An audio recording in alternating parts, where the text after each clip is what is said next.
So hello students, I hope you all are doing good.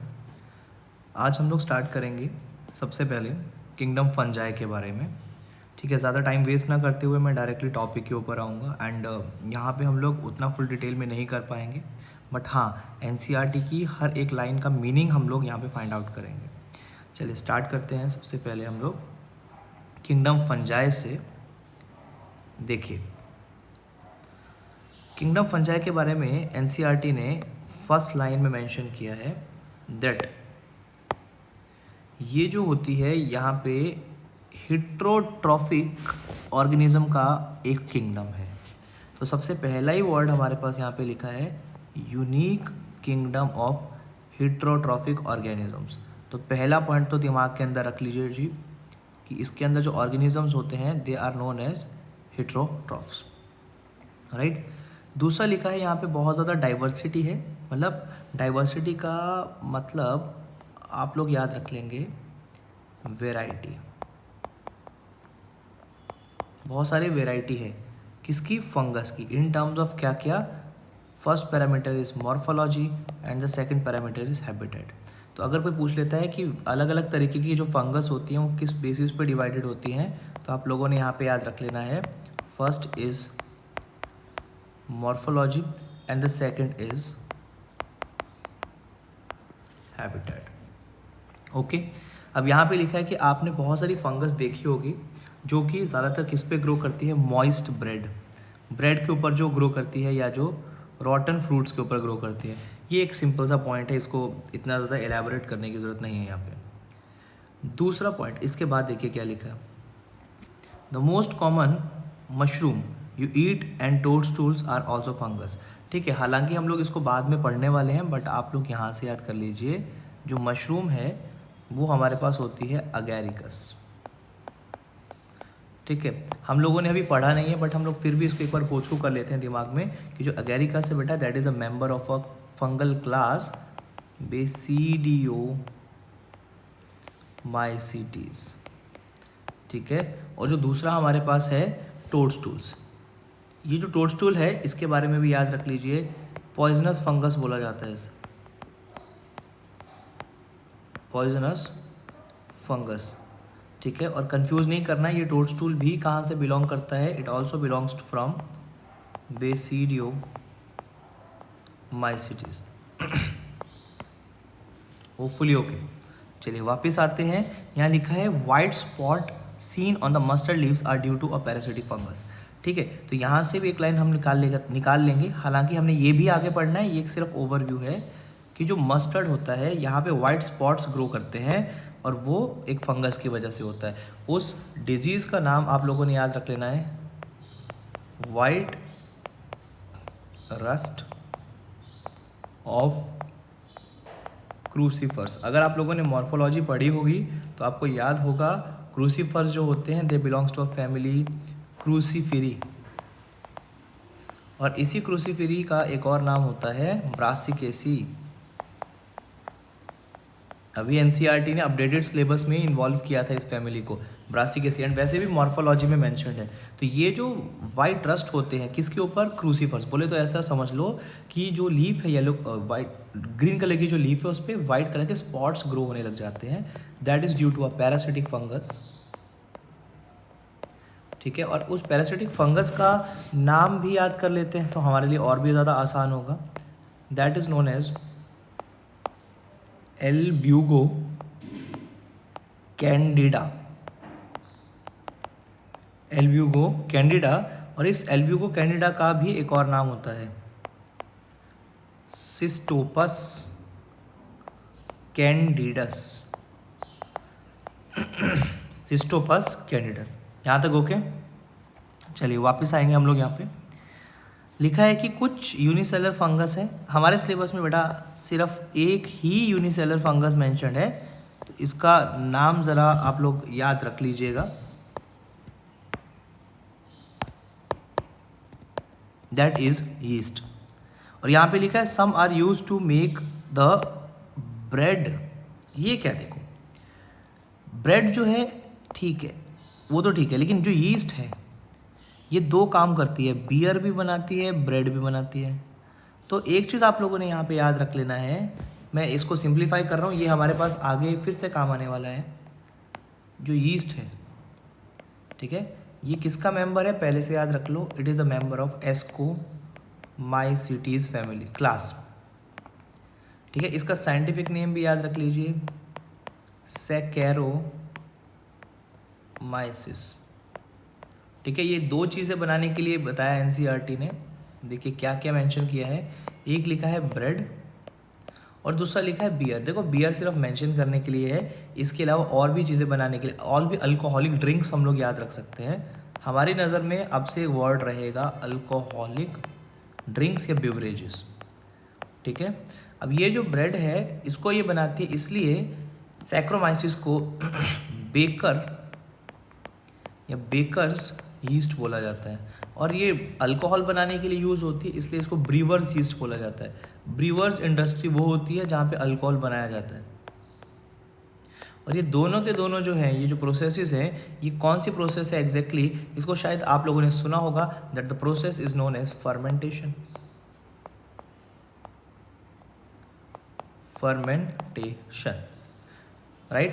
तो मैंने क्या कहा, जो यीस्ट होती है वो है तो यूनिसेलुलर, किसका मेंबर है, एस्कोमाइसीटीज का मेंबर होता है हमारे पास ये। Scientific name is saccharomyces. क्या क्या बनाने के लिए यूज़ होता है, bread and beer. Bakers yeast के नाम से जानते हैं या फिर ब्रीवर यीस्ट के नाम से जानते हैं। कौन सी प्रोसेस इन्वॉल्व करता है यहाँ पे, ये फर्मेंटेशन। चलिए get back to the NCERT. उसके अलावा लिखा है कि अदर जो फंगस होते हैं, इसके अलावा अगर कोई और जो फंगस हमारे पास प्रेजेंट है, it can cause disease in the plants and animals. मतलब जो फंगस है वो ज़्यादातर ना सैप्रोफिटिक और पैरासिटिक दोनों ही न्यूट्रिशन को शो कर रही है, मतलब प्लांट्स एंड एनिमल्स दोनों के अंदर ही ये किसी ना किसी तरीके से डिजीज़ को कॉज कर सकती है, राइट। चलिए आगे चलिए, एक और आंसर दे रखा है हमारे पास यहाँ पे, वीट रस्ट कॉजिंग पक्सीनिया। मतलब एक जो वीट होता है इसके अंदर एक डिजीज़ है, उसको रस्ट बोलते हैं। वीट के अंदर जो डिजीज़ है उसको मैं एग्जैक्ट बोल रहा हूँ, उसको बोला जाता है ब्लैक स्टेम रस्ट। और ये जो डिजीज़ है ये किसके अंदर होती है, वीट में। That disease is caused by rust fungus that is known as puccinia. अब कंफ्यूजन नहीं रखनी है, ये जो पक्सीनिया है ये भी बेसिडियोमाइसीटीज का ही मेंबर है, बेसिडियोमाइसीटीज, ऑलराइट। चलो जैसे मैं लिख रहा हूँ इस तरीके से, चाहो तो शॉर्ट नोट्स करके एनसीईआरटी के बाहर आप लोग स्टिकी नोट्स करके लिख सकते हो, ठीक है। तो पक्सीनिया एक मेंशन कर दिया यहाँ पे example. Some of the sources are antibiotics, तो ये भी आप लोग सब जानते होंगे, जो पेनिसिलियम होती है इसका नाम शायद आप लोगों ने ज़रूर सुना होगा, सब ने ही सुना होगा। इससे सबसे पहले हमारे पास फर्स्ट एंटीबायोटिक्स निकाली गई थी। पेनिसिलियम जो है इसकी जो एग्जैक्ट स्पीशीज़ है पेनिसिलियम नोटेटम, ठीक है, नोटेटम TUM, ओके। जो पेनिसिलियम नोटेटम है इससे अलेक्जेंडर फ्लेमिंग ने फर्स्ट एंटीबायोटिक निकाली थी, first antibiotic isolated by Alexander Fleming. और अगर आपसे कोई पूछ ले कि उस एंटीबायोटिक का नाम क्या था, तो एंटीबायोटिक का नाम याद रख लेना है पेनिसिलिन। एंटीबायोटिक का नाम रख देना है पेनिसिलिन, होपफुली ओके। चलिए आगे देखिए, तो एक एग्जांपल हमारे पास पेनिसिलियम आ गया, एक हो गया हमारे पास बेटा पक्सीनिया, ठीक है। इसके अलावा यीस्ट के बारे में बोला है, फिर हम लोगों ने एक मशरूम बोला था, एक हम लोगों ने टोडस्टूल बोला था, ठीक है। Fungus are cosmopolitan. देखो कॉस्मोपॉलिटन का मतलब मैंने प्रीवियस लेक्चर्स के अंदर भी आपको बताया था, शायद आप लोगों को याद होगा, जो कि वर्ल्ड वाइडली प्रेजेंट है, जो कहीं पे भी ग्रो कर सकती है। अब यहाँ लिखा है it can occur in air, water, soil and on animals and plants, तो हर जगह पे ग्रो कर रही है। बट अगर कोई बोलता है tell me about the habitat, habitat की बात करो, है तो कॉस्मोपॉलिटन लेकिन और कहाँ मिल सकती है, वार्म ह्यूमिड प्लेसेस। तो यहाँ पे ये वाला पॉइंट जो होगा इधर एनसीईआरटी में ही हैबिटेट लिख देना। Habitat is warm humid places, but sometimes it can also be present in the cosmopolitan nature. Cosmopolitan means world wide कहीं पे भी मिल जाएगी, अलग अलग फंगस अलग अलग हैबिटेट के अंदर देखने के लिए मिलेगी। अब लिखा है have you ever wondered why we keep food in refrigerator? Yes, ताकि उसके ऊपर किसी भी तरीके का बैक्टीरियल या फिर फंगल इन्फेक्शन ना हो जाए। ठीक है, अब देखो एक तो थी हमारे पास यीस्ट, जो तो हर तरीके से देखा जाए तो यूनिसेलुलर थी। इसके अलावा अपने पास जितनी भी फंगस हमारे सिलेबस में मेंशन्ड है, मैं सिर्फ उसकी बात कर रहा हूँ जो सिलेबस में मेंशन्ड है, वो सारी की सारी फिलामेंटस है। ठीक है, तो एक पॉइंट और हो गया, एक्सेप्शन है यीस्ट का। यीस्ट के अलावा ऑल जितने भी फंगस है हमारे पास दे आर फिलामेंटस। लिखा है देयर बॉडी कंसिस्ट ऑफ, हर एक जो फंगस है उसकी बॉडी जो है उसमें क्या कंटेन होता है, long slender thread like structures called hyphae and the network of hyphae is called mycelium. इसको समझाता हूँ बट लाइन को पढ़ लो। यहाँ पे जो लंबे से धागे जैसे स्ट्रक्चर होंगे उसको हाइफी बोलेंगे, और बहुत सारे हाइफी मिलके बनाएंगे माइसीलियम। और कई बार क्या हो जाता है, हाइफी के अंदर एक हाइफी में बहुत सारे न्यूक्लियस प्रेजेंट हो सकते हैं, उस कंडीशन को बोलेंगे सिनोसिटिक। मैं इस चीज़ को आपको एक बार थोड़ा डायग्रामेटिक वे से समझाता हूँ, फोकस रखिएगा। मान लीजिए मैं कहता हूँ कि मेरे पास एक ये थ्रेड लाइक स्ट्रक्चर है, और यहाँ पे बीच में बेटा इस तरीके से सेप्टम बना है। इस स्ट्रक्चर को मैंने क्या बोला, सेप्टम। सेप्टम और कुछ नहीं है, that is a wall, inner wall है ये, और इसके बीच में इस तरीके से न्यूक्लियस प्रेजेंट है। एक कंडीशन तो ये है। दूसरी कंडीशन जरा थोड़ा समझ के चलते हैं। मान लीजिए मेरे पास फिर से एक हाइफी है, लेकिन यहाँ पे बीच में सेप्टम ही नहीं है, तो डायरेक्टली यहाँ पे क्या है बेटा, देखो इस तरीके से सिर्फ न्यूक्लियस बहुत सारे हैं। अब अगर तुम लोग पहले वाले केस को देखो तो यहाँ पे बहुत सारे सेप्टम है, लेकिन हर एक जो ये बॉक्स है देखो, ये इसको एक सेल कंसिडर किया जाएगा। 1 2 3 4 5 या इससे ज़्यादा 6 हो गए, तो बहुत सारे सेल्स प्रेजेंट है ना, तो इसको मल्टी सेलुलर कंडीशन बोल सकता हूँ, मल्टी सेलुलर कंडीशन, पहली बात। और दूसरा वर्ड मैं यहाँ पे क्या यूज़ कर सकता हूँ, एक सेल के अंदर एक ही न्यूक्लियस हुआ, ठीक है, तो यहाँ पे क्या बोलूँगा, uninucleated condition, uninucleated condition. ऐसी कंडीशन जहाँ पे मल्टी सेलुलर कंडीशन और यूनी न्यूक्लिएटेड कंडीशन है, तो वो सिर्फ कब होगा, जब सेप्टम प्रेजेंट होगा। ऐसी टाइप की हाइफी को क्या बोला जाएगा, सेप्टेट हाइफी, सेप्टेट हाइफी। अच्छा ऑब्वियस है, अब इससे जो दूसरा वाला होगा उसमें क्या होगा, देखो अब यहाँ पे सेल्स के बीच में वॉल्स तो नहीं है, तो यहाँ पे ये सारे के सारे इस पूरी की पूरी हाइफी को एक ही सेल कंसिडर किया जाएगा, तो ऑब्वियसली इसका नाम क्या होगा, यूनी सेल्यूलर कंडीशन। एक सेल है, लेकिन एक सेल के अंदर न्यूक्लियस एक है या एक से ज़्यादा, एक से ज़्यादा, तो इसको क्या बोलेंगे, मल्टी न्यूक्लिएटेड। पहले में था मल्टी सेलुलर, यहाँ हो गया यूनिसेलुलर, वहाँ था यूनी न्यूक्लिएटेड, यहाँ हो गया मल्टी न्यूक्लिएटेड कंडीशन। ठीक है, और इस वाली कंडीशन को क्या बोला जाता है, असेप्टेड, असेप्टेड हाइफी। हाइफी जो होगी उसका नाम रखेंगे असेप्टेड हाइफी। और एक चीज़ यहाँ पे और याद रख लेना, ऐसी कंडीशन यहाँ पे जहाँ पे unicellular multinucleated condition होगी, या फिर और सिंपल में बोलता हूँ, आप लोगों ने सिंपल याद रख लेना है कि एक सेल के अंदर बहुत सारी न्यूक्लियस है, मल्टी न्यूक्लिएटेड, और सेप्टम भी नहीं है, aseptate, multi nucleated aseptate hyphae is known as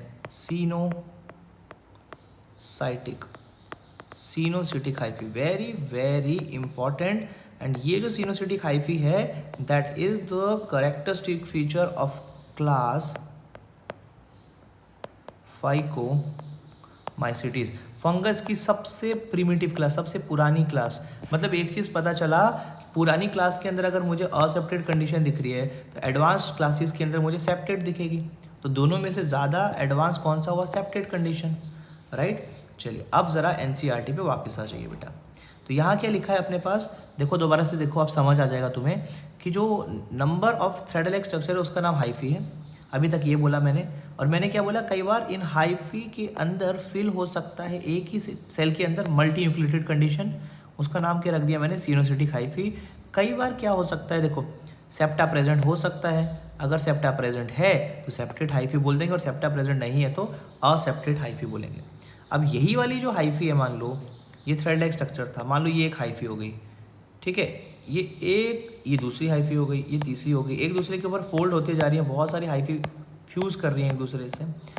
number of hyphae जब फ्यूज़ करती हैं then it is known as mycelium.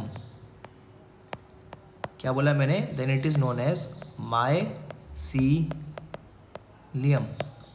Number of hyphae is known as mycelium. Now the question is कि ये hyphae करती क्या है। अरे जब ये रूट थ्रेड लाइक स्ट्रक्चर है तो रूट जैसा काम करेगी, तो रूट का काम करेगी तो क्या करेगी, खुद सोचो क्या कर सकती है, थोड़ा दिमाग लगाओ। रूट का काम करेगी तो एब्जॉर्प्शन करेगा, किसका एब्जॉर्प्शन करेगा, सैप का एब्जॉर्प्शन करेगा। मुझे नहीं लगता इतना ज़्यादा डिफिकल्ट है, ठीक है। चलो और आगे चलते हैं। अब यहाँ पे हमारे पास क्या लिखा है, जो फंगस जो होती है बेटा, इसकी जो सेल वॉल है, राइट। अब जरा सेल वॉल पे आ जाइए। This cell wall is made up of chitin. तो ये काइटिन तो आपको सबको याद रहने वाला है, लेकिन पॉलीसेक्राइड भूल जाएगा। पॉलीसेक्राइड वर्ड को इंपॉर्टेंट कर लीजिए, ठीक है। अब कोई पूछता है ये काइटिन किससे बनी होती है भाई, मुझे तो लगता है कि आप लोगों को आना चाहिए था। This chitin is made up of N acetyl glucosamine, ठीक है। कभी आप लोगों ने एनिमल किंगडम पढ़ा होगा, वहाँ पे लिखा था कि फंगस की वॉल और जो अपने पास एक्सोस्केलेटन होता है आर्थ्रोपोडा का, ठीक है, इंसेक्टा क्लास का इवन, तो वहाँ पे एक केमिकल प्रेजेंट होता है that is known as chitin, और उसका वो किस चीज़ का पॉलीमर होता है, it is a compound made up of N acetyl glucosamine, it is a chemical, right. Now अगर कोई बोलता है tell me something about the nutrition mode in case of this fungus, तो आप लोगों ने याद रख लेना है, पहले पढ़ा था, पहली लाइन में लिखा था हीट्रोट्रॉफिक होती है भाई, ठीक है। दो टाइप की हो सकती है, इट कैन बी सैप्रोफिटिक और it can be parasitic. Parasitic तो सब जानते हैं कि प्लांट के ऊपर या एनिमल के ऊपर फंगस ग्रो करेगी तो प्लांट और एनिमल का नुकसान कर देगी और अपना फायदा कर देगी, host and parasite relationship. Saprophytic का मतलब क्या होता है, dead and decaying organic matter पे, प्लांट मर गया, एनिमल मर गया, या ऐसे कह सकते हैं एनिमल ने एक्सक्रीटा कर दिया, शिट किया, प्लांट की लीव्स गिर गई, वो सारी की सारी सॉइल में ही गिरेगी, वहाँ पे फंगस ग्रो करेगी, then it is known as saprophytic mode of nutrition. एक टॉपिक हम लोगों ने सबसे पहली वाली वीडियो में पढ़ा था, शायद आप लोगों को याद होगा, लाइकन्स। उधर मैंने क्या कहा था, symbiotic association between algae and fungus. तो सिम्बायोन्ट्स का मतलब हम जानते हैं एक ऐसा एसोसिएशन जिसमें दोनों के दोनों ऑर्गेनिज्म का फायदा हो, फंगस एंड एल्गी दोनों का फायदा होगा, that is known as lichen. एक टर्म हमने और पढ़ी थी माइकोराइजा। माइकोराइजा हम लोग प्लांट किंगडम के अंदर भी करेंगे, बट स्टिल याद रख लेना है mycorrhiza is also an symbiotic association. Hopefully बेटा यहाँ तक तो ओके हो गया। अब जरा जो नेक्स्ट पॉइंट एनसीईआरटी बोलती है that is with respect to the reproduction. तो भाई सिंप्लीफाई करके दिमाग में रखिए कि जो अपने पास फंगस है उसके अंदर तीनों तरीके की रिप्रोडक्शन हो सकती है, वेजिटेटिव भी होती है, ठीक है, सेकंड अपने पास असेक्सुअल रिप्रोडक्शन भी होती है, और थर्ड अपने पास सेक्सुअल रिप्रोडक्शन भी देखने के लिए मिलेगी। लेकिन वेजिटेटिव जो रिप्रोडक्शन है वो अपने पास तीन तरीके से मिल सकती है, फ्रेगमेंटेशन, फिजन एंड बडिंग। अब अगर कोई बोलता है बडिंग कौन सी फंगस के अंदर होती है, ये तो सब जानते हैं यीस्ट के अंदर होती है, और यीस्ट ही फिजन कर सकता है क्योंकि फिजन कराने के लिए यूनिसेल्युलर चाहिए, यीस्ट हो गया। फ्रेगमेंटेशन तो जितनी भी फंगस है सबकी सब कर सकती हैं ऑलमोस्ट, ठीक है। असेक्सुअल रिप्रोडक्शन जो है वो किसके थ्रू होता है, spore formation and that process of spore formation hopefully जानते ही होंगे, इसके लिए एक वर्ड यूज होता है स्पोर्यूलेशन, राइट है। चलिए आगे चलते हैं। अब कोई बोलते हैं कि कौन कौन से स्पोर्स होते हैं भाई, तो यार हमें डायग्रामेटिक इतना टाइम नहीं लगाना है, मैं जितना जब मैं फंगस के अंदर हर क्लास के अंदर डिटेल में आऊँगा मैं उस टाइम आप लोगों को इन कोनिडिया या स्पोरेंजियोस्पोर्स या जूस्पोर वगैरह के डायग्राम एक बार बना के सिखा दूंगा। अभी के लिए सिर्फ याद रख लीजिए कोनिडिया हो सकता है, स्पोरेंजियोस्पोर या जूस्पोर हो सकते हैं, ये तीन टाइप के स्पोर्स हैं, असेक्सुअल स्पोर्स हैं, वेरी वेरी इंपॉर्टेंट। अब कन्फ्यूज़न होती है शुरू, देखो हम लोग हर बार कहते हैं कि फंगस, ठीक है मान लिया कि फंगस के अंदर मैंने क्या क्या बोला ज़रा समझना, वेजिटेटिव रिप्रोडक्शन हो सकती है, फिर मैंने क्या बोला फंगस के अंदर असेक्सुअल रिप्रोडक्शन भी हो सकती है। अब मैं क्या कह रहा हूँ कि फंगस के अंदर सेक्सुअल रिप्रोडक्शन भी हो सकती है, राइट है। अब ये ऐसा मैंने क्यों बोला, मतलब 3 मोड्स हैं रिप्रोडक्शन के। वेजिटेटिव जो है उसके 3 तरीके बोले मैंने, fragmentation, fission and the third is budding. इन सभी को डिटेल कर लेंगे हम लोग नेक्स्ट लेक्चर्स में, तो कंफ्यूज नहीं करना है, ठीक है। सेकंड, असेक्सुअल जो रिप्रोडक्शन है इसके अंदर मैंने क्या बोला आप लोगों को, स्पोर फॉर्मेशन, राइट है। बट मैंने स्पोर्स के आप लोगों को टाइप्स बोल दिए। मैंने क्या बोला, कोनिडिया, हम लोगों ने बोला स्पोरेंजियोस्पोर्स, ठीक है। इसके अलावा आप लोगों ने एक वर्ड और बोला, जूस्पोर्स। 3 तरीके के स्पोर्स हैं। नाउ अगर मैं यहाँ पे सेक्सुअल रिप्रोडक्शन की बात करूँ मेरे भाई, तो सेक्सुअल रिप्रोडक्शन जो है वो अलग अलग फंगस के अंदर अलग अलग तरीके का हो सकता है। यहाँ पे एक टाइप के सेक्सुअल स्पोर्स बनते हैं, ऊ स्पोर्स। दूसरे टाइप के सेक्सुअल स्पोर्स बनते हैं, एस्कोस्पोर्स। तीसरे टाइप के सेक्सुअल स्पोर्स बनते हैं, बेसिडियोस्पोर्स। अब ये ऐसे नाम क्यों रखे भाई, जो अपने पास फंगस है, जो मेरे पास फर्स्ट वाली फंगस की क्लास होती है उसका नाम होता है फाइकोमाइसीटीज। तो सबसे कम एडवांस जो है उसका नाम है फाइकोमाइसीटीज। फाइकोमाइसीटीज के अंदर जो सेक्सुअल स्पोर्स होते हैं उनका नाम होता है ऊस्पोर्स। दूसरे वाली जो मेरे पास क्लास है उसका नाम है एस्कोमाइसीटीज। तो नाम से पता चल रहा है एस्कोमाइसीटीज के अंदर जो स्पोर्स मिलेंगे they are ascospores. Common sense है यार ये तो बिल्कुल ही। थर्ड है मेरे पास बेसिडियोमाइसीटीज। बेसिडियोमाइसीटीज के अंदर जो स्पोर्स मिलेंगे दे आर बेसिडियोस्पोर्स। लेकिन इसके अलावा मेरे पास एक टाइप की और क्लास है, fourth class, fourth fungal class. ये जो फोर्थ फंगल क्लास होती है इसका नाम होता है बेटा ड्यूटेरोमाइसीटीज। ड्यूटेरोमाइसीटीज।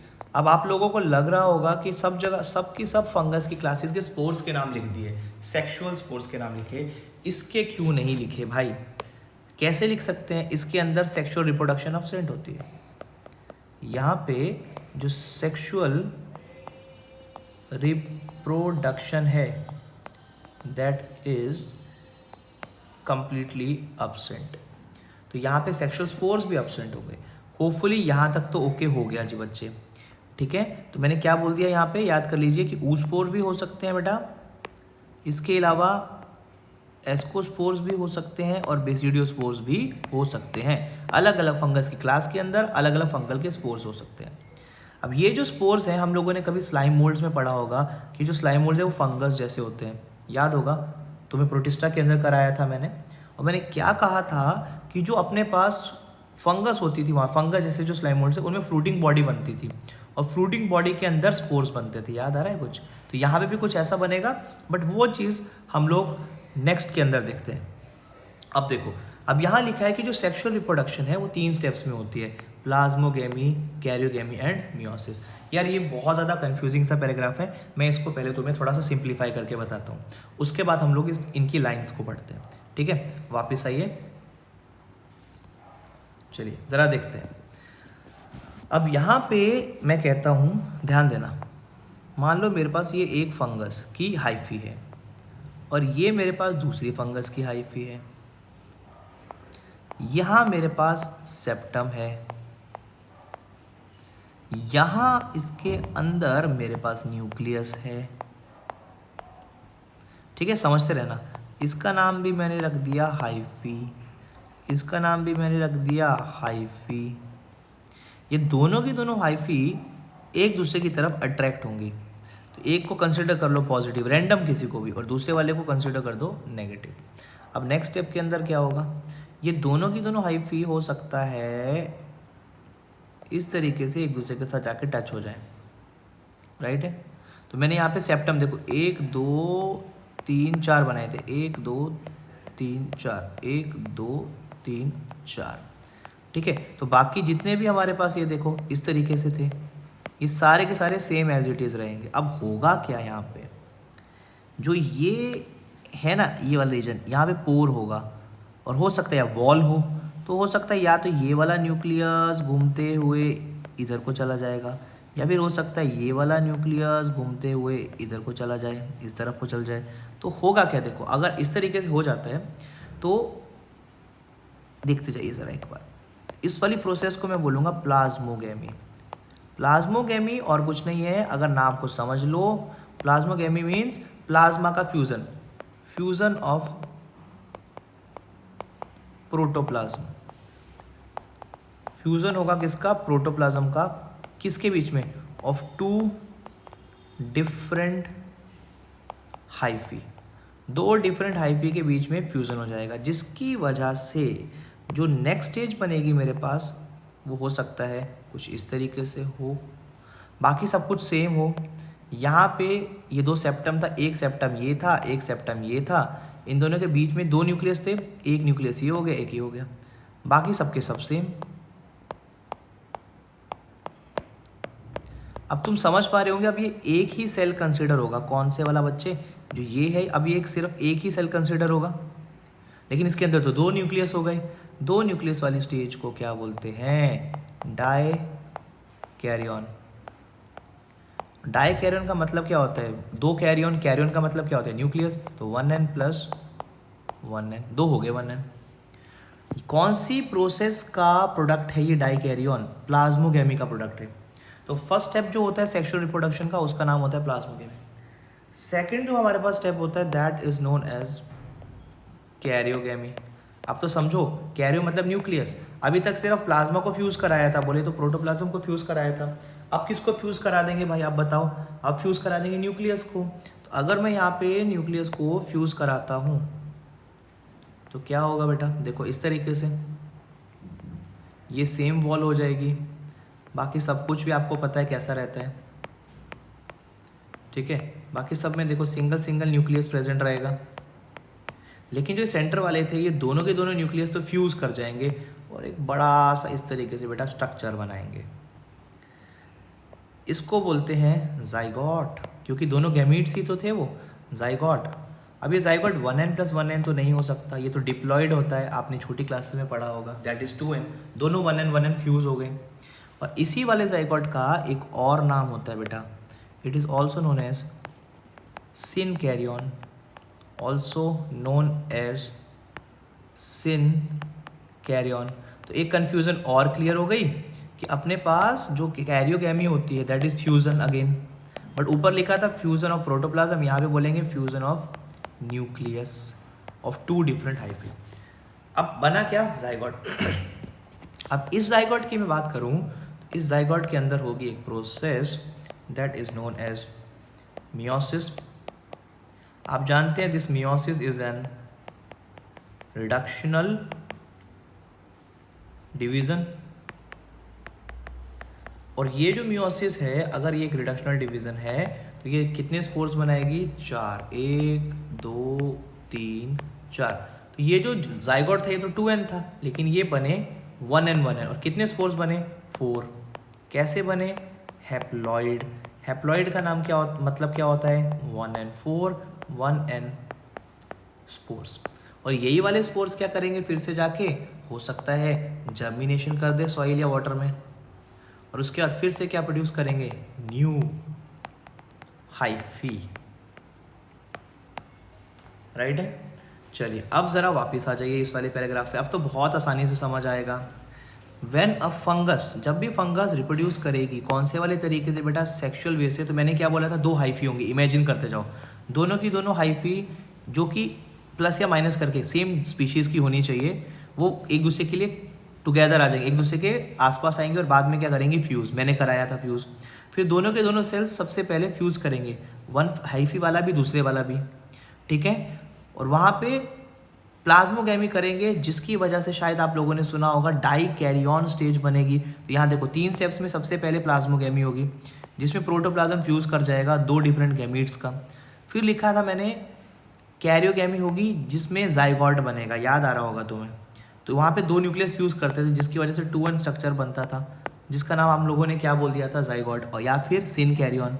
और बाद में मियोसिस हुई किसके अंदर, जाइगोट के अंदर, जिसकी वजह से क्या बने, हैप्लॉइड स्पोर्स, लेकिन कितने थे, 4।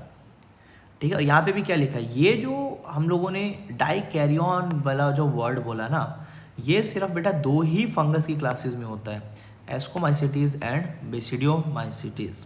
तो डाई कैरियन इज नथिंग, मैंने आपको थोड़ी देर पहले बोला था 1n+1n कंडीशन जो है that is only found in the asco and basidiomycetes. इसके पीछे भी रीज़न है, लेकिन ये मैं आप लोगों को जैसे जैसे डिटेल कराता जाऊँगा समझ आ जाएगा आपको। लास्ट में लिखा है जब ये सारी प्रोसेस हो जाएगी, किसके बाद, डाई कैरियन के बाद। बोले तो मैं वापस आता हूँ, ये बना अपने पास डाई कैरियन। इसके बाद जो होगा आप समझ गए होंगे, फिर न्यूक्लियस फ्यूज करेगा, कैरियोगेमी होगी, फिर जाइगोट बनेगा।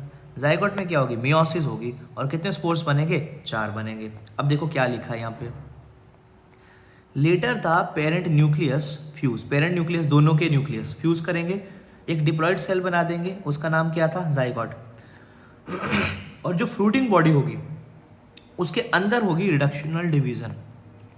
ये रिडक्शनल डिवीजन क्या है, मियोसिस, जिसकी वजह से क्या बनेंगे, हैप्लॉइड स्पोर्स, राइट। इससे आगे वाली जो लाइन है इसको मैं अभी वाले लेक्चर के अंदर स्टॉप कर देता हूँ, उसका भी हमारे पास रीज़न है, क्योंकि उसके बाद मैं 1 बाय 1 करके आप लोगों को फंगस की सारी क्लासेस स्टार्ट कराऊंगा। चलो एक फटाफट एक क्विक रिकैप ले लेते हैं।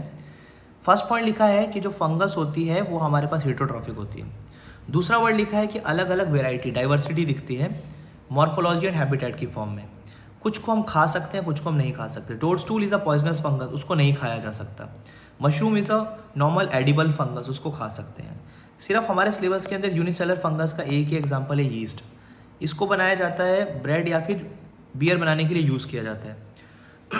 कुछ फंगस ऐसी है जो कि प्लांट एंड एनिमल के अंदर डिजीज़ कर सकती हैं। वीट के अंदर जो डिजीज़ करती है उसका नाम पक्सीनिया है। पेनिसिलियम जो है उससे सबसे पहली एंटीबायोटिक निकली थी, अलेक्जेंडर फ्लेमिंग ने निकाली थी। जो फंगस है दे आर कॉस्मोपॉलिटन।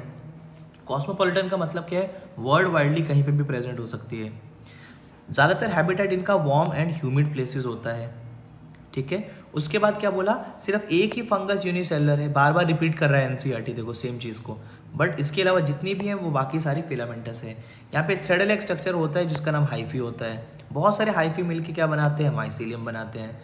कई बार हाइफी के अंदर सेप्टम होता ही नहीं है तो मल्टी न्यूक्लिएटेड कंडीशन अराइज करती है, उसका नाम क्या होता है, सिनोसिटिक हाइफी होता है। सेल वॉल की अगर मैं बात करूँ तो सेल वॉल काइटिन या पॉलीसेक्रेट से बनती है।